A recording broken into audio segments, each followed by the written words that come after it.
Kita sekarang semakin paham dan tahu bahwa gaya berpolitik keluarga Jokowi kian hari kian tambah redup. Lo mau berupaya diangkat-angkat model gimana pun ya agak susah. Substansi masalahnya itu ada di capability. Ya ngeri lah. Kayak apa di berbagai situasi politik, manuver apapun, ya keteteran. Tidak itu saja. Keluarga Bang Jack itu latar belakangnya kan bisnis.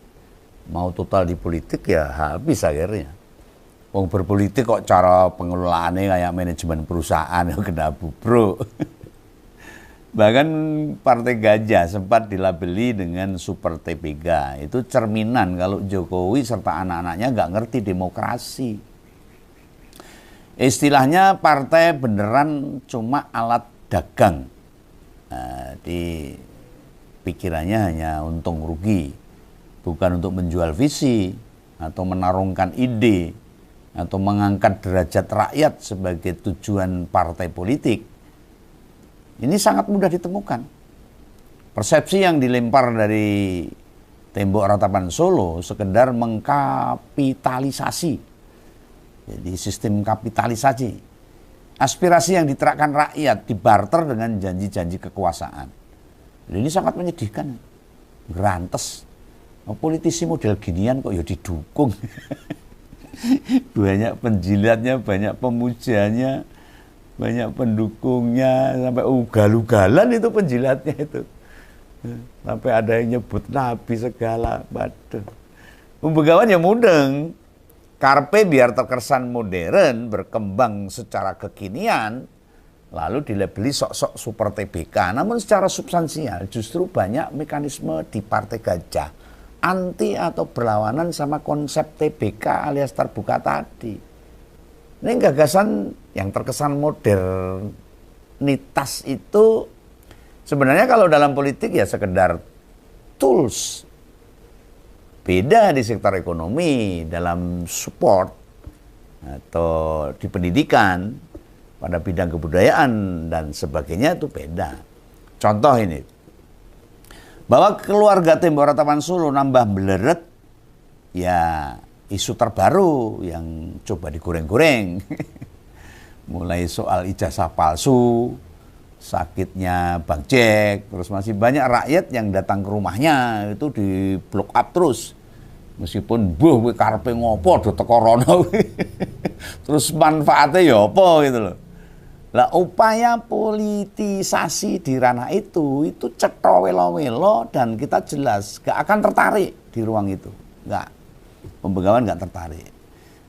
Nyatanya apa yang dicoba mereka lempar itu dia sengaja biar ada perdebatan di medsos. Tapi sepi responnya. Nggak ada respon dari publik. Tidak banyak mendominasi atau menimbulkan perdebatan menarik. Di medsos nggak ada yang mau perdebatkan hal-hal yang berkaitan dengan manuver-manuver dari tembok ratapan Solo. Siapa coba sing tertarik misalnya nih, atau penasaran, atau pengen ngerti Bang Jack bakal masuk partai apa sih? Isu itu ya bukan faktor yang mengganggu di ingatan publik. Meski Pak Prabowo awal menjabat itu nyanjung-nyanjung Jokowi dengan menyebut sebagai mentor, disebut berjasa, lalu dia bilang hidup Jokowi. Rakyat yang mendengar terkesan sudah mulai muak. Itu posisi yang bertolak belakang dengan harapannya Bang Jack. Nah yang terbaru, isu baru itu dilepas lagi. Karena mendapat respon dari masyarakat. Ada suara bila Bang Jack akan dijadikan Dewan Pembina Partai Gajah. Lho saya ngomong ngono Grace Natali lho. Padahal Grace Natali ke ya wis disio-sio PSI kok yo gelem ijene ngono. Itu kalau tidak salah dia ngomong begitu. Itu hari Jumat kemarin. Sampai aku typing nggak banyak media mainstream yang nulis isu itu. Emang sekuat apa sih? Atau semenarik apa sih? Nek Bang Jack gabung ke sana di PSI. Lah memang ketua umumnya ngendi? Lagi ngapain dia? Ngapa sih ketua umum Partai Gajah kakean angsul bumi diem menghilangkan jejak. Apa ketua umum partai nggak wani yang dibicara atau bicara ke publik menjelaskan kalau Bapak mau jadi Dewan Pembina. Dulu banyak netizen menyimpulkan bila PDIP melakukan politik dinasti di Partai Bandeng itu. Sebab ada Mbak Puan, ada Mbak Mega, sekarang gantian ada juga anaknya Mbak Puan juga yang menjadi anggota DPR. Lah ini gantian ini, PSI ameh ngono juga. Kan lucu, konyol ini. Sing tambah kacau, salah satu wilayah yang mau dikunjungi sama Jokowi katanya yang mau keliling Indonesia atau mau menyapa rakyat itu di NTT, Nusa Tenggara Timur. Nah, disebutkan dalam narasi bila sosok Bang Jack itu memiliki hubungan spesial dengan penduduk di sana. Lah hubungannya nang endi? Hubungan spesialnya itu di mana itu? Kan aku kadang-kadang jadi ketawa kalau hal-hal seperti ini. Orang mutu itu loh. Di mana atau respon yang sudah dia berikan? Waktu ratusan siswa SD sampai bidan di Manggarai mengalami keracunan. Kalau dia punya hubungan spesial. Apa komentarnya? Bahkan saat dites di laboratorium, terdapat bakteri dalam kemasan MBG. Nggak ada komentar. Bangetan pora itu. Loh apa yang dia suarakan yang kayak begitu punya hubungan spesial dengan masyarakat NTT. Loh kebohongan-kebohongan kok selalu diucapkan dan tidak pernah berhenti. Jangan-jangan ini kalau suka berbohong itu sesuatu yang aneh. Loh wong jelas betul orang digagas rakyat berjuang menyelamatkan nyawa di sana. Sing paling banyak diingat itu saat anak SD itu mesti mengakhiri hidupnya hanya karena tak mampu beli pena sama buku. Itu juga nggak komentar. Kok bilang hubungan spesial. Spesial dari Hong Kong. Padahal pensil dan buku itu harganya cuma 10.000. Coba pikir nih. Dan dicek tuh berapa harga satu kaos bergambar Jokowi. Yang dibagikan cuma-cuma di tembok ratapan Solo. Pada semua orang datang ke sana itu. Berebut. Apa pernah dari Bang Jack bersikap atau menyatakan kesedihan atas peristiwa tersebut di NTT itu? Ngono kuwi jare memiliki keterikatan emosional yang spesial. Lah, pret. Siapa yang lupa ada Kapolres di salah satu kabupaten di NTT bikin film porno dengan mencambuli anak SD. Dan film itu dijual di sebuah situs di Australia. Kabarnya si ex Kapolres itu dihukum 19 tahun. Pertanyaan begawan, mana bentuk keadilan Bang Jack? Jangankan dia, anaknya yang jadi wapres tidak memberi perhatian serius tuh. Kasus begini, padahal kita ngerti. Gibran kan punya anak perempuan juga. Loh, dibilang keluarga Bang Jack ini, mikire jarene ke NTT. Mikire kanggo kepentingan politik, Tapi kalau untuk kepentingan masyarakat di NTT, tidak pernah terbukti. Tetapi membantu, membackup, memperjuangkan keadilan dan kesetaraan. Yo renek. Di Partai Gajah sendiri yang begituan. Tidak ada di semangat yang mereka pelihara. Pokoknya kudu direbut kekuasaan yang penting. Kalau dulu waktu masih presiden, Jokowi peduli pada NTT itu normal. Karena dia presiden harus peduli di semua daerah. Anaknya masih jabat. Apa coba kontribusi konkret yang direalisasikan sama Gibran? Nggak ada. Lalu bulan Maret ada salah satu gedung SD roboh. SD negeri itu padahal. Iso roboh. Ada siswa yang meninggal atas kejadian tersebut. Pernah ada yang ingat? Sikap atau langkah nyata Bang Jack yang ditunjukkan. Rasa empatik misalnya, renek. Jadi gunane mau ke NTT sebagai bentuk kepedulian, ora terbukti, pret aja. Belum lagi kabarnya selama berkeliling yang nyiapin dan memfasilitasi adalah Partai Ganja. Suka atau tidak suka, rakyat mau dipolitisasi ini. Mau diperlihatkan sebagai pendukung-pendukung Bang Jack dan PSI. Masyarakat harus paham tuh, khususnya di NTT. Apa terhadap yang beginian mau didiamkan aja? Kalian rela di saat kontestasi masih lama. Ini ngame buat tidak buat incik-ancik masyarakat di NTT sana. Ya, Assalamualaikum warahmatullahi wabarakatuh. Halo teman-teman, kembali lagi bersama saya di channel ini, channel inspirasi yang membahas seputar politik, pendidikan hingga budaya. Di Opol 2045, salam NKRI, harga mati.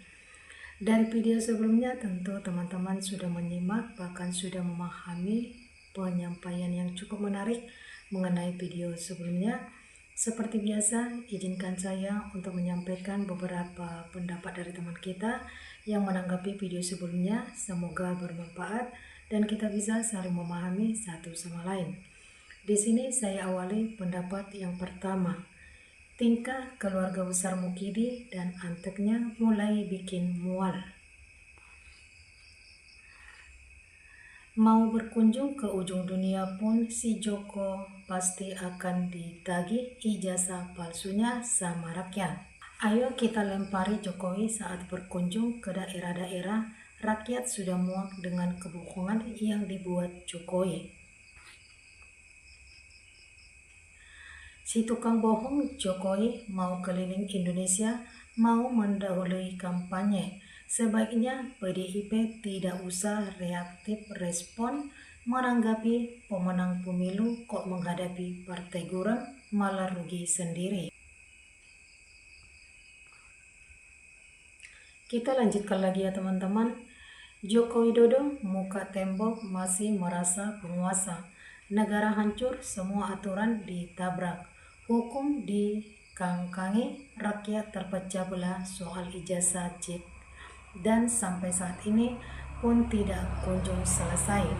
Apa yang bisa diharap dari Joko Widodo untuk bangsa ini? Rakyat harus cerdas, selektif untuk ke depan memilih calon presiden di NKRI ini. Partai PSI sekarang bukan partainya anak muda, tetapi malah bapaknya sendiri ingin menguasai partai untuk kepentingan kekuasaannya. Gagal merencanakan sama dengan merencanakan kegagalan. Ciri mantan penguasa yang mabuk kuasa dan jago tipu-tipu yang akan terus merebut kuasa sekalipun rebutan sama anaknya biang virus yang menjijikan. Coba kita tanyakan pada masyarakat yang terkena mega proyek pariwisata di Labuan Bajo. Terlalu melok-melok politik keluarga ambisi. Kita lanjutkan lagi ya teman-teman. Banyak non-muslim di NTT masih percaya si Mulyono itu om. Teman-temanku orang gereja itu mendukung fanatik si Bang Jack. Dia biarawati. Di Hong Kong ada sebagian pendukung dia, tapi dengan adanya kasus ijazah palsunya, berat anak-anaknya itu. Politik bakal hancur. Ternyata masih enggak paham juga yang memiliki rakyat itu pejabat pemerintahan, presiden sampai kades, bukan pejabat negara kok punya rakyat. Kondisi Indonesia saat ini membuktikan Jokowi selama 10 tahun gagal mensejahterakan rakyat. Jokowi menurut Telmol presiden terbaik terbantahkan. Bukan seorang presiden yang sedang berkuasa, bukan ketum atau pengurus parpol. Lah kok mau kunjungan ke daerah, mau pamer kalau sekarang dia itu gelandangan politik. Hanya mantan presiden yang satu ini kelihatan paling rakus dan baperan. Kalau tidak berkiprah atau punya pengaruh lagi, bakal disikat dan dikerangkang sama Anies Baswedan jika 2029 Anies jadi Republik Indonesia nomor 1. Di sini ada pendapat yang terakhir dari teman kita yang menanggapi video sebelumnya. Kalau tidak berkiprah atau punya pengaruh lagi, bakal disikat dan dikerangkeng sama Anies Baswedan jika 2029 Anies jadi Republik Indonesia nomor 1. Ya, baiklah teman-teman, begitulah beberapa pendapat dari teman kita yang bisa saya sampaikan. Jika ada kata salah, saya minta maaf.